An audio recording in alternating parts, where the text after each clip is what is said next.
Değerli izləyicilər, videonu bəyənib kanala abunə olun ki, hər kəs son xəbərlərdən anında məlumatlansın.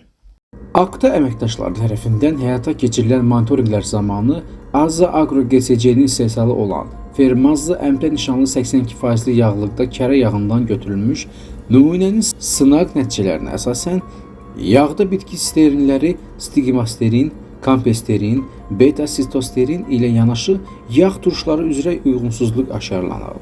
AKTA-dan bildirilib ki, bununla bağlı məhsul partiyasının dövriyyədən çıxarılması və ticarət şəbəkələrindən geri çağırılması barədə məhdudlaşdırıcı qərar qəbul edilib, sahibkar barəsində inzibati tədbir görülüb və icrası məcburi göstərişlər verilib.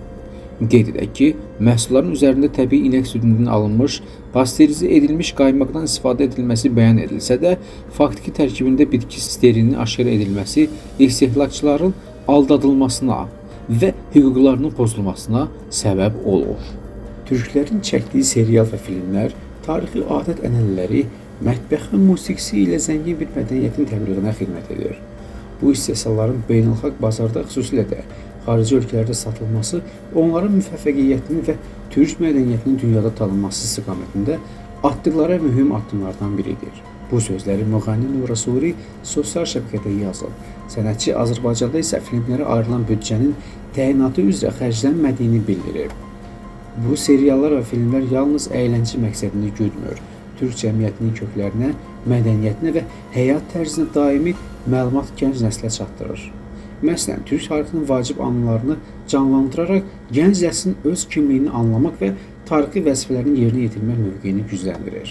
Türk seriallarının və filmlərinin tarixi adət-ənənələri, mətbəx və musiqisini təbliğ etməsi, mədəniyyətin qlobal aləmə tanıtılması və yayılması baxımından olduqca əhəmiyyətlidir.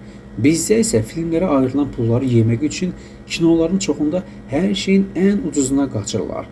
Nə özümüz baxırıq, nə də xarici sata bilirik. Türklərin dini mövzuda çəkdikləri serialların ssenarisini alimlərlə, imamlarla məsləhətləşib yazırlar. Psixoloqlarla da, psixiatrlarla da məsləhətləşib masumlar apartmanı kimi serial ərsəyə gətiriblər.